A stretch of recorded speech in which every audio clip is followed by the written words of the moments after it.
In the issues of sexuality, as a pastor or a church leader, how do we respond when someone comes with a sexual struggle that we don't quite understand? And maybe we haven't even had that experience, so we have no idea how someone could be set free. How do we get them help? How do we give them hope? What do we do as leaders of the church? And I believe this event, Amazing Love Event, will bring about so much support for the church and for church leaders, not only to hear that transformation is possible, and there are hundreds of people whose lives have been transformed. When you start talking about transformation, when you put it in the hand of God, in that nail-scarred hand that will hold you closer than your lover, your friend, your mother, or your brother, He will change your life. I grew up in the church, a pastor's son. My grandfather was a pastor, but I had never heard of anyone coming out of homosexuality. I heard people say that God could do anything, that there was nothing impossible with God. But I felt like in my heart, well, it seems like everybody else can be free, but what about me? What about this problem that I have that I really didn't want to tell anybody about, because it just seemed like I was all alone. It seemed like there was nobody for me to look to and say, well, God did it for them, so I know He can do it for me. That there's hope in being able to lead someone to freedom, but also resources. How do we learn and understand more about the hidden issues of pornography addiction, of same-sex attraction? What do we do with those in our congregation? How do we become a safe place? This is so important for the church, to become a safe place. As church leaders, how do we develop a safe place in our church where someone can come and say, hey, I'm struggling with pornography and I need help, or I have same-sex attraction and I don't want to walk in that way. Is there hope for me? Is there a way out? Or, hey, my son or daughter has told me that they're homosexual and we don't know what to do in the church. How do we react? Do we say you can't come in until you get cleaned up? No, we allow folks to come in and meet Jesus and fellowship with us, and we give them hope. 21, I got saved, August 1978, after a year of being convicted by the Holy Spirit. A year I was in a relationship, I felt like I was at home, and this is wonderful. We go to the bars, it's just happy time, wait for Friday to be drunk and start all over again. But something inside of me was speaking. I had prayed with Billy Graham 105 times on the TV. Surely I was saved. I know I did 105 times. I know I did.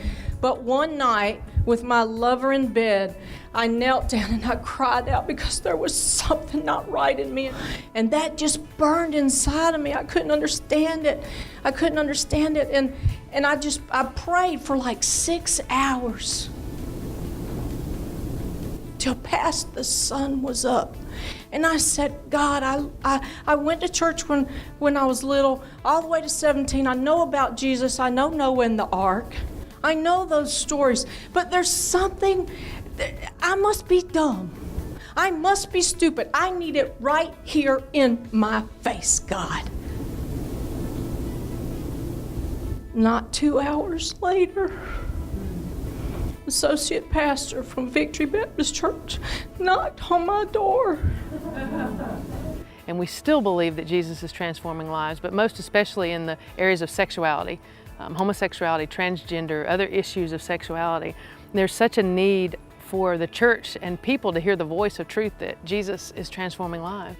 This has not happened anywhere where hundreds and hundreds of people have come together to give their testimony of God's transforming power in the issues of sexuality. So how do you get involved? I want you to be involved any way you can, whether that's volunteering, whether you want to give your testimony, whether you have that testimony but you don't desire to speak but you want to be there to support and just be a part of it, whether you want to be on the intercessory prayer team, whether you can give financially. There's lots of ways to be involved, and we need your help, and we need you to come and be a part and to support this event and to hear and to tell your friends so that the church can be strengthened, so believers can be strengthened, and people can have hope in ways that they've never had this kind of hope for. How do you get involved? There are several ways that you can be connected with us. You can text the letters ALE, Amazing Love Event, to the number 71441. You can text that and we'll capture your information. You'll be on the mailing list. You'll be able to respond and say how you want to be involved. You can also go to the website, which is amazingloveevent.com. You can go there, you'll find all the information there.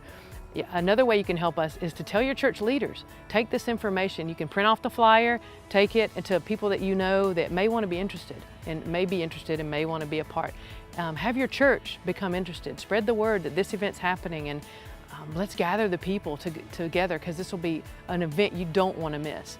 Where else have you heard this many testimonies of God transforming people's lives today?